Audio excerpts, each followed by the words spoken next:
Hi hello good evening welcome back to my channel. So మనం ఈరోజు adipose tissue గురించి తెలుసుకోబోతున్నాము. Already మనం previous వీడియోలో కనెక్టివ్ టిష్యూ ప్రాపర్లోని ఏరియోలార్ టిష్యూ గురించి డిస్కస్ చేసుకున్నాము. సో సెకండ్ టిష్యూ వచ్చేసి ఎడిపోస్ టిష్యూ. ఎడిపోస్ టిష్యూ వచ్చేసి ఈ టిష్యూ స్పెషల్గా మాడిఫై అయిందనమాట ఫ్యాట్ స్టోరేజ్ కోసము. దీంట్లో వచ్చేసి చాలా లార్జ్ నెంబర్ ఆఫ్ సెల్స్ ఉంటాయి, వాటిని ఎడిపోసైట్స్ అని అంటాము. ఈ ఎడిపోసైట్స్ ఫ్యాట్ని స్టోర్ చేస్తాయి. అంతేకాకుండా ఎడిపోసైట్స్ చాలా ఉంటాయి, ఫైబర్స్ మాత్రం కొన్ని ఉంటాయి అన్నమాట. సో ఇక్కడ మనకు ఇది వచ్చేసి మన స్కిన్కు కింద ఉంటుంది, beneath the skin, and it provides thermal insulation. So thermo means heat, insulation means అది లోపల ఉండే హీట్ బయటకు రాకుండా, బయట ఉండే హీట్ లోపలికి వెళ్ళకుండా ఇన్సులేట్ చేస్తుంది కాబట్టి థర్మల్ ఇన్సులేటర్గా పనిచేస్తుంది. అదే వేల్స్లో, సీ కౌస్లో అయితే aquatic animals like whales, sea కౌస్లో వచ్చేసి ఇది బ్లబ్బర్ని ఫామ్ చేస్తుంది. క్యామల్లో అయితే పైన హంప్ని ఫామ్ చేస్తూ ఉంటుంది. So it acts as a thermo insulator అనమాట. అంతేకాకుండా మన అరికాలు ఉన్నాయి కదా, పామ్స్ అండ్ సోల్స్, వీటిలో ఫ్యాట్ అడిపోస్ టిష్యూ ఉంటుంది, అది షాక్ అబ్జార్వర్గా యాక్ట్ చేస్తుంది. సో ఈ అడిపోస్ టిష్యూ వచ్చేసి 2 టైప్స్ అనమాట. They are white adipose tissue, brown adipose tissue. ఇది మన ఏపీ జూనియర్ ఇంటర్మీడియట్లో white adipose tissue, brown adipose tissue వచ్చేసి 2 మార్క్స్కి చాలా చాలా ఇంపార్టెంట్ క్వశ్చన్ ఇది. సో ఇది 2 types, white adipose tissue and brown adipose tissue అనమాట. సో మిగతా ఎక్సెస్ ఆఫ్ బాడీలోకి ఎంటర్ అయినటువంటి ఎక్సెస్ ఆఫ్ న్యూట్రియంట్స్ అంతా కూడా అవన్నీ కూడా ఏవైతే యూస్ అవ్వవో అవన్నీ కూడా ఇమీడియట్గా ఫ్యాట్స్లోకి కన్వర్ట్ అయ్యి ఈ అడిపోస్ టిష్యూలో స్టోర్ అవుతుందన్నమాట. సో 2 టైప్స్ ఆఫ్ టిష్యూ గురించి మాట్లాడుకుందాం. వైట్ అడిపోస్ టిష్యూ ఎక్కువగా ఎవరిలో ఉంటుందంటే అడల్ట్స్లో ఉంటుంది. అండ్ ఇందులో వచ్చేసి అడిపోసైట్స్లలో లార్జ్ ఒక లార్జ్ లిపిడ్ డ్రాప్లెట్ అనేది కనిపిస్తూ ఉంటుంది కాబట్టి మొనోలోక్యులర్ అడిపోసైట్లో ఒక పెద్ద లిపిడ్ డ్రాప్లెట్ ఉంటుంది, అందుకే మొనోలోక్యులర్ అని అంటాం. మోనో మీన్స్ 1 అనమాట. So locule means large lipid droplet ఉంది. అండ్ ఈ వైట్ అడిపోస్ టిష్యూ వచ్చేసి మెటబాలికలీ ఇన్యాక్టివ్ అనమాట, యాక్టివ్గా ఉండదు. So these are the characters of white adipose tissue. Coming to the brown adipose tissue, ఇది ఎక్కువగా ఫీటసెస్, ఇన్ఫాంట్స్లో ఉంటుంది. తర్వాత ఇక్కడ అడిపోసైట్స్లో చాలా చిన్న స్మాల్ లిపిడ్ డ్రాప్లెట్స్ అనేవి చాలా ఎక్కువగా ఉంటాయి. అంతేకాకుండా మైటోకాండ్రియా కూడా ఉంటాయి. మెటబాలికలీ ఇవి ఎలా ఉంటాయి అంటే యాక్టివ్గా ఉంటుంది. అండ్ ఇదేం చేస్తుందంటే హీట్ జనరేట్ చేస్తుంది, బాడీ టెంపరేచర్ని మెయింటైన్ చేయడానికి హీట్ని జనరేట్ చేస్తుంది. అండ్ సో మెటబాలికలీ యాక్టివ్గా ఉండేసి generates heat to maintain body temperature required by the ఇన్ఫాంట్స్కి కావాల్సినటువంటి బాడీ టెంపరేచర్ని ఇది మెటబాలిక్గా జనరేట్ చేస్తూ ఉంటుంది. సో నెక్స్ట్ లూజ్ కనెక్టివ్ టిష్యూలో 3rd టైప్ ఆఫ్ టిష్యూ వచ్చేసి రెటికులార్ టిష్యూ. ఇది వచ్చేసి దీంట్లో స్పెషలైజ్డ్ ఫైబ్రోబ్లాస్ట్ సెల్స్ ఉంటాయి, వాటిని మనం రెటికులార్ సెల్స్ అని చెప్తాము. ఈ రెటికులార్ సెల్స్ ఏం చేస్తాయంటే రెటికులార్ ఫైబర్స్ని సెక్రెట్ చేస్తాయి. All the reticular fibres are made up of a protein known as collagen. So these secrete reticular fibres. So ఇవి ఏం చేస్తాయంటే ఇంటర్ కనెక్టింగ్ నెట్వర్క్ని ఫామ్ చేస్తాయి. అంతేకాకుండా లింఫాయిడ్ ఆర్గన్స్ వచ్చేసి మనకు bone marrow, spleen, lymph nodes, ఇవన్నీ కూడా మనకు లింఫాయిడ్ ఆర్గాన్స్ ఉన్నాయి. వీటన్నిటికీ సపోర్టివ్ ఫ్రేమ్ వర్క్ ఎవరు ఫామ్ చేస్తున్నారంటే రెటికులార్ టిష్యూ. సో ఇది అంతేకాకుండా బేస్మెంట్ మెంబ్రెయిన్లో రెటికులర్ లామినాను కూడా ఫామ్ చేస్తుంది. So reticular tissue is mainly forms the supportive framework అనమాట. So this is about the loose connective tissue లో 3 types of tissue that are areolar tissue, adipose tissue and reticular tissue. Next one వచ్చేసి so connective tissue ప్రాపర్లో second type of tissue వచ్చేసి dense connective tissue. So పేరులోనే ఉంది, ఇక్కడ అంతా కూడా cells and fibres dense దగ్గరగా ఉంటాయి అన్నమాట.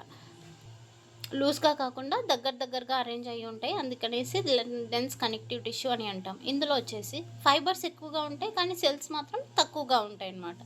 గ్రౌండ్ టిష్యూ కూడా చాలా తక్కువగా ఉంటుంది. సో ఫైబర్స్ ఏ విధంగా అరేంజ్ అయి ఉన్నాయో దాని ప్రకారంగా based on the arrangement of the fibres it is again of 3 types. First one is dense regular connective tissue అనమాట. ఇక్కడ కొల్లాజన్ ఫైబర్స్ అన్నీ కూడా ఒకదానికొకటి ప్యారలల్గా అరేంజ్ అయి ఉంటాయి. మీరు ఇక్కడ డయాగ్రామ్లో చూడొచ్చు. These are the collagen fibers ఒకదానికొకటి ప్యారలల్గా ఉన్నాయి అండ్ సెల్స్ కూడా ఉన్నాయి, కానీ చాలా తక్కువగా ఉన్నాయి అన్నమాట. సో ఇందులో టెండాన్స్, లిగమెంట్స్. టెండాన్స్ అంటే ఏమంటామంటే this is a tissue which connect the attach the skeletal మజిల్స్ని బోన్తో అటాచ్ చేసేటువంటి కనెక్టివ్ టిష్యూ వచ్చేసి టెండాన్స్ అని అంటాం. లిగమెంట్స్ అంటే బోన్స్ని అదర్ బోన్స్తో కనెక్ట్ చేసేటువంటి కనెక్టివ్ టిష్యూస్ని లిగమెంట్స్ అంటాం. So dense regular connective tissue is of 2 types. One is tendons ఏం చేస్తాయంటే స్కెలిటల్ మజిల్స్ని బోన్స్తో కనెక్ట్ చేస్తాయి. లిగమెంట్స్ ఏం చేస్తాయంటే బోన్స్ని అదర్ బోన్స్తో కనెక్ట్ చేస్తాయి. సో ఈ టెండాన్స్ అండ్ లిగమెంట్స్ అనేది మనకు ఏపీ ఇంటర్మీడియట్ ఐపీకి వచ్చేసి ఇది 2 మార్క్స్కి చాలా చాలా ఇంపార్టెంట్ క్వశ్చన్ ఉంది జూనియర్ ఇంటర్మీడియట్లో. సో కానీ చాలామంది కన్ఫ్యూజ్ అవుతుంటారు. టెండాన్స్ అంటే ఏంటి? మజిల్స్ని బోన్స్తో కలిపే వాటిని టెండాన్స్ అంటాం. లిగమెంట్స్ అంటే బోన్స్ని అదర్ బోన్స్తో కలిపేటువంటి వాటిని లిగమెంట్స్ అని అంటాం. సో ఇది గుర్తుపెట్టుకోవాలి. అండ్ దీంట్లో సెకండ్ టైప్ వచ్చేసి డెన్స్ ఇర్రెగ్యులర్ కనెక్టివ్ టిష్యూ. ఇక్కడ బండిల్స్ కొల్లాజన్ ఫైబర్స్ అన్నీ కూడా ఎట్లా ఉంటాయంటే ఇర్రెగ్యులర్గా అరేంజ్ అయి ఉంటాయి కాబట్టి డెన్స్ ఇర్రెగ్యులర్ కనెక్టివ్ టిష్యూ అని చెప్తామన్నమాట. ఇవన్నీ కూడా collagen fibres and these are the fibrocytes అనమాట. సో ఇట్లాంటి ఇర్రెగ్యులర్ కనెక్టివ్ టిష్యూ మనకి ఎక్కడెక్కడ కనిపిస్తుందంటే periosteum, the outer layer which covers the bone is known as periosteum. Inner layer of the bone is known as endosteum అనమాట. So పెరిఆస్టియంలో వచ్చేసి మనకి dense irregular connective tissue కనిపిస్తుంది. అంతేకాకుండా ఇన్నర్ బోన్ లేయర్లో కూడా మనకి ఎండాస్టియంలో కూడా డెన్స్ కనిపిస్తుంది. అంతేకాకుండా pericardium, the layer which covers the peritoneum which covers the heart, that layer is known as pericardium. ఇది కూడా మనకు డెన్స్ ఇర్రెగ్యులర్ కనెక్టివ్ టిష్యూ. అంతేకాకుండా హార్ట్లోని వాల్స్, ట్రైకస్పీడ్, బైకస్పీడ్, సెమిలూనర్ వాల్స్ అన్నీ కూడా మనకి డెన్స్ ఇర్రెగ్యులర్తోనే తయారైనాయి. అంతేకాకుండా జాయింట్ క్యాప్సూల్స్ ఇవి కూడా ఇక్కడ కూడా మనకు డెన్స్ ఇర్రెగ్యులర్ కనెక్టివ్ టిష్యూ అనేది మనకు కనిపిస్తూ ఉంటుంది. దీస్ ఎగ్జాంపుల్స్ని అంతా కూడా మనం చక్కగా గుర్తుపెట్టుకోవాలి. ఎంసెట్ పాయింట్ ఆఫ్ వ్యూలో మనకు చాలా ఇంపార్టెంట్ ఇవన్నీ కూడా. నెక్స్ట్ థర్డ్ టైప్ వచ్చేసి డెన్స్ కనెక్టివ్ టిష్యూలో థర్డ్ టైప్ వచ్చేసి ఎలాస్టిక్ కనెక్టివ్ టిష్యూ. పేరులోనే ఉంది, దీనికి ఎలాస్టిసిటీ ఉంది, సాగేటటువంటి నేచర్ ఉంది. So it is mainly made up of elastic fibres. అంతేకాకుండా దీనికి ఎక్స్టెన్షన్ అనే ప్రాపర్టీ ఉంటుంది, అంటే ఎక్స్టెండ్ అవుతుంది. అంతేకాకుండా రీకాయిల్ కూడా అవుతుంది. ఎక్స్టెండ్ అయిపోతుంది, మళ్ళీ తన నార్మల్ షేప్కి వచ్చేస్తుంది అన్నమాట. సో ఒరిజినల్ షేప్కి కూడా వచ్చేస్తుంది. When the forces of stretch are released it comes to its original షేప్కి వచ్చేస్తుంది అన్నమాట. ఇలాంటి కనెక్టివ్ టిష్యూ మనకి ఎక్కడెక్కడ కనిపిస్తుంది అంటే ఆర్టరీస్ యొక్క walls of the arteries, vocal cords, voice producing cords, next trachea, wind పైప్లో, బ్రాంచీలో, తర్వాత ఎలాస్టిక్ లిగమెంట్స్, వర్టబుల్ కాలంలోని వర్టబుల్ డిస్క్స్కి మధ్యలో కూడా లిగమెంట్స్ ఉంటాయి. లిగమెంట్స్ అంటే ఏం చెప్పినాను?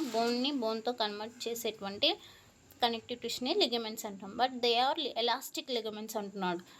ఈ వర్టబ్రేకి మధ్యలో ఎలాస్టిక్ లిగమెంట్స్ ఉంటాయి. ఇక్కడ అంతా కూడా మనకి ఎలాస్టిక్ కనెక్టివ్ టిష్యూ అనేది కనిపిస్తుంటుంది.